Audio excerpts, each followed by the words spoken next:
Yo, what's going on, everybody? Trent's Tech here, and today let's talk about all the drama surrounded behind the Pixel 6 Pro and the embargo. I'm just going to talk about everything, that way we can figure this all out, because people are really upset. There are a lot of people who are mad. A lot of people are like, how dare you do a dual embargo? Google, what are you doing? And you got people on the other side that are like, aha, I can go to Best Buy and record all this stuff. You're stuck on the embargo. Ha ha. Look, we're going to talk about everything. Now, let's go ahead and back all of this up. First off, I am a part of Team Pixel. Google did send out this phone to me. I did not pay for it. And essentially, I am under an embargo. What is an embargo? An embargo basically says that, hey, if you agree to not say specific things about a product, we will send it to you. Now, you can pretty much say whatever you want to about the product. You just have to wait until a certain date. Now, let me tackle that first part, okay? Because everybody's running around like they're a victim of, oh my God, Google's manipulating me. Google's doing this, Google's doing that. First off, if you read the actual embargo, if you read the email that was sent to you or any other embargo, there are terms and conditions of that embargo. And if you agree to those terms and conditions, well, you're not really manipulated. No one's really twisting your arm. Even in the embargo, it specifically states that if you do not want to abide by the embargo, essentially, we won't send you the phone early. We'll just send you the phone after the embargo date. So if you feel like, hey, I should get a phone, I should be able to say whatever I want to say, even though Google is sending it to you and you're not paying for it, and yes, you're getting access to your audience, then shut up, okay? Like, stop complaining. You agreed to the terms and conditions, okay? It's not like Google just came out here and just pulled the wool over anyone's eyes. They came out and they told everybody straight up. And my phone's going off, but I don't care. I'm gonna still go through this. They told everybody. Now, the other part, like I said earlier, is you don't have to get the phone early. You can always get it later. And this comes into the mindset of YouTubers and views and being first and having access and all of that stuff. The reason why I'm not upset that people are going to Best Buy and recording the videos is because personally, it's not going to affect me. It's not going to mess with me at all that much. Really, I'm still going to make my videos about the Pixel 6. I'm still going to have content. I'm still going to continue to make videos because I have the phone. Now, if someone's going to Best Buy and they're recording videos about the Pixel, that's what people want to see, and that's where the views are coming in, and that's where a lot of other YouTubers are getting jealous. A lot of other YouTubers are looking at these, quick gains, and they're like, oh man, it really sucks because I really want those views. I really wanted this and I really want that. Well, after a while, it sounds like me, and it's not about the audience at that point. At that point, you just want your views because you either want them, or you want exposure, or you want to grow, or you want money, but then it becomes more about you instead of the audience. In my opinion, what you should be doing is, if you already have this phone, you should be recording as much content as you can on this phone. If anything, this is a good thing. I remember back in the day when I was covering the Pixel 3, the Pixel 3 XL. I even talked about the Pixel 4 a little bit. You can get anything with a Pixel. If you made videos about a Pixel, your channel was doing this. You had a lot of people kind of give up on Pixel content, and they just switched over to Samsung and Apple because it wasn't producing the views, it wasn't producing anything. Now that essentially, if someone can take their phone and run to Best Buy and record a video and get 20, 30, 40, 50, 70,000 views, that means that there is a lot of interest. That means the opportunity is wide open for everyone to create the content, because the people who are running out and recording these videos, unless they're buying the phone, they're not going to be able to follow up on the content. And I'm going to talk about some of the consequences of that in a little bit. But honestly, there's enough out there for everyone to eat. So I don't understand why everybody's upset. Now, going back to this whole dual embargo thing and why it's a good thing. Now, I mentioned earlier that if you have a dual embargo and you got to wait, then guess what? You're going to have to use the phone. So many people get upset when us as YouTubers drop a video on a phone day one and it's some stupid, ridiculous hot take. It's always about some pre-release software where it's, oh, how dare they send the phone to us in this condition or whatnot. So now with this delayed embargo, you have a chance to grow with the phone. You're not going to sit there and take it out of the box and say, oh my God, I hate this color one day and make a video. And then 2 days later talk about, oh my God, I made a mistake. Oh, I was wrong. Stick my face and hands in a thumbnail to get everybody to click. There won't be that inconsistency. There will be a lot more polished, I would say more accurate views instead of someone saying, oh, hey, my Pixel won't charge.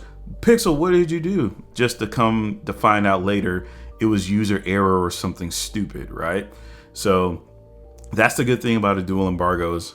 You get a chance to use the phone, you take your time with it, and you can build up content. Instead of rushing to put out content like I've done in the past and other people have felt pressure to do, you're not scratching for views and clawing for views and all of that crazy mess. So that is the good part about the dual embargo. Some of you may agree, some of you may not disagree or whatever, but whatever. The other thing that I've seen, which is absolutely hilarious, and I never thought I would see this, is people have gotten so thirsty, so ridiculously competitive to get views that there's people stealing other people's People 6 videos and they're re-uploading them and resurfacing them because there's so much of a demand in them. Never in my life would I have ever thought that someone would have done that with Pixel videos. I would have expected that with Apple, with Samsung, but Pixel, never expected it. So it's actually kind of a good thing because for the longest time, Google has had issues with their marketing and getting their phone out there and generating interest.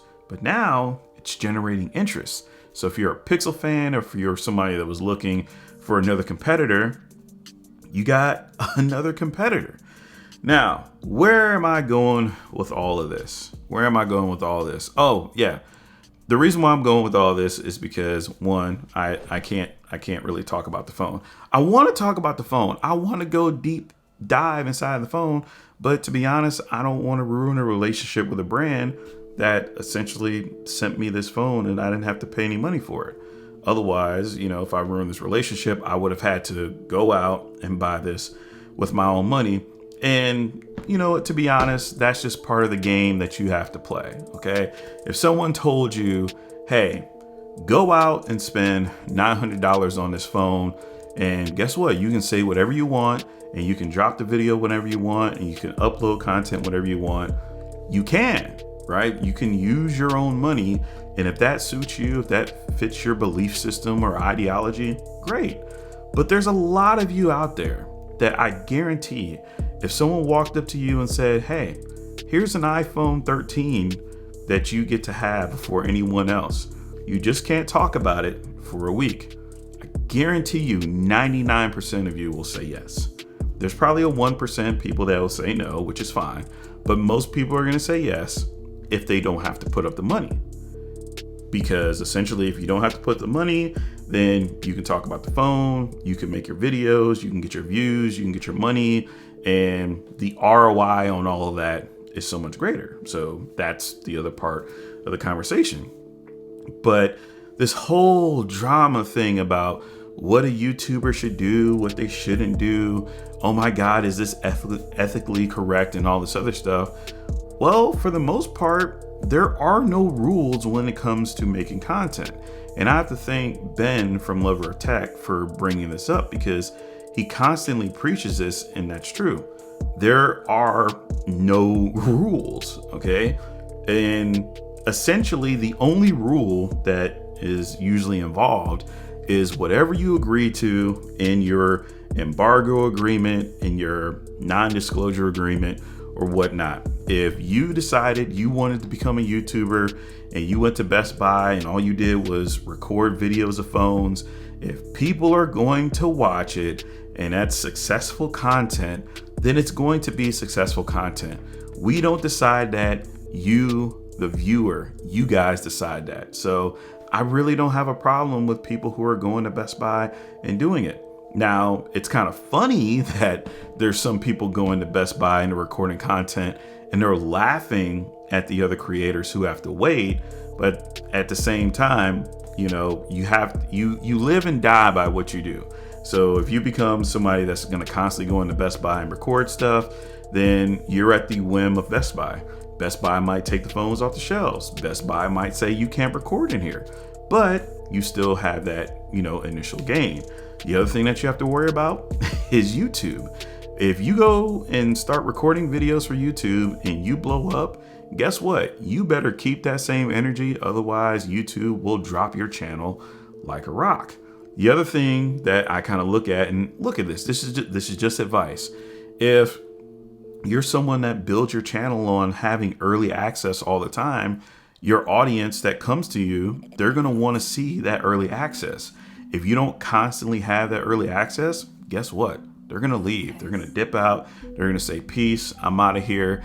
And you're going to be sitting there kind of holding the L, wondering, well, what happened? So I guess part of that message is, you know, just don't go out there and blindly chase views. Like, put a little bit of thought into it. But at the same time, hey, if you just want to go out there, YOLO record stuff and have fun with that, have fun with it. Just realize what may or may not happen to your channel. So that's pretty much just like the overall gist of it. But I don't really partake in this whole thing about people, you know, being mad at the creators or hating at each other or how dare you do XYZ. It's just, no, it's a phone. People want to know about it. And like I said earlier, there was an embargo. Pixel, Google, Team Google, whoever you want to call them, they told you. They told you up front what you had to do, what you had to abide by.